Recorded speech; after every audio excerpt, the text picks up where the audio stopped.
یہ حلیۃ الاولیاء ہے، اس کی جلد نمبر 6 ہے، صفحہ نمبر 86 ہے، حدیث نمبر 2072 ہے، امام ابو نعیم نے لکھا۔ اور اس کے علاوہ کنز العمال کے اندر علامہ ہندی نے لکھا، مجمع الزوائد کے اندر امام حسمی نے لکھا، جامع الاحادیث میں امام سیوطی نے لکھا، کتاب الفتن میں امام مروزی رحمۃ اللہ نے اس حدیث کو لکھا۔ حدیث سنیے۔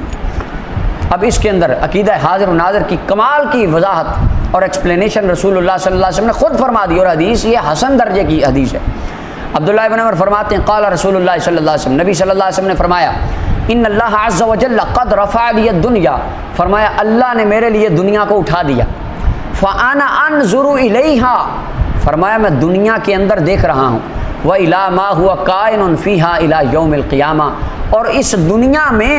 قیامت تک جو کچھ ہونے والا ہے، فرمایا میں مصطفیٰ سب کچھ دیکھ رہا ہوں، کأنما انظر الی کفی ھذا، فرمایا گویا کہ میں اپنی اس ہتھیلی کو دیکھ رہا ہوں، جس طرح ہتھیلی کو دیکھا جاتا ہے، فرمایا اتنی قریب سے کائنات کے ہر ذرے کے ہر کام کو میں مصطفیٰ آج ہی دیکھ رہا ہوں۔ یہ رسول اللہ فرماتے، آقا و مولا حضور سرور عالم صلی اللہ علیہ وسلم نے کتنی وضاحت سے یہ بات فرما دی، اور ہمارا بھی یہی ایمان ہے، آقا کریم علیہ السلام آج بھی گنبد خضرا میں ہیں، لیکن سرکار پوری کائنات کو اس طرح دیکھتے ہیں جس طرح اپنی ہتھیلی کو دیکھا جاتا ہے۔ یہ عقیدہ ہم نے اس حدیث سے نکالا ہے۔ وہ خارجی کہنے لگا میں جو کمرے میں بیٹھ کے تقریر کر رہا ہوں کہ تو نبی پاک کو پتہ ہے،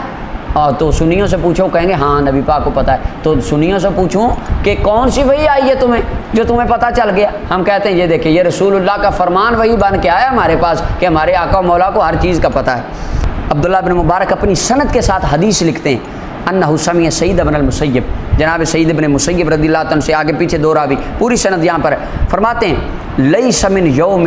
الا یعرض فیہ علی النبی صلی اللہ علیہ وسلم امتہ غدوۃ وعشیۃ، ہر دن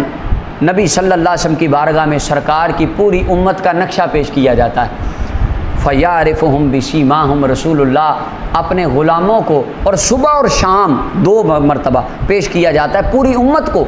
فیعرفہم بسیماہم، رسول اللہ اپنے غلاموں کو ان کی نشانیوں سے پہچانتے ہیں، سرکار پہچان یہ وہ ہیں جو میرے نام پہ آنے پر انگوٹھے چومتے ہیں، یہ وہ ہیں جو کھڑے ہو کر مجھ پر درود و سلام پڑھتے ہیں، یہ وہ ہیں جو نماز پڑھتے ہیں، یہ وہ ہیں جو حرام کام سے بچتے ہیں، یہ وہ ہیں جو میری تعلیمات پر عمل کرتے ہیں، نیکی کرتے ہیں، صلہ رحمی کرتے ہیں، نشانیوں کے ساتھ رسول اللہ اپنی امت کو پہچانتے ہیں۔ یہ عبداللہ بن مبارک فرما رہے ہیں، حدیث لکھتے ہیں، فرمایا وہ اعمال دکھائے کیوں جاتے ہیں؟ اسی اعمال کو دیکھنے کے ساتھ قیامت والے دن رسول اللہ اپنی امت کے عملوں کی گواہی ارشاد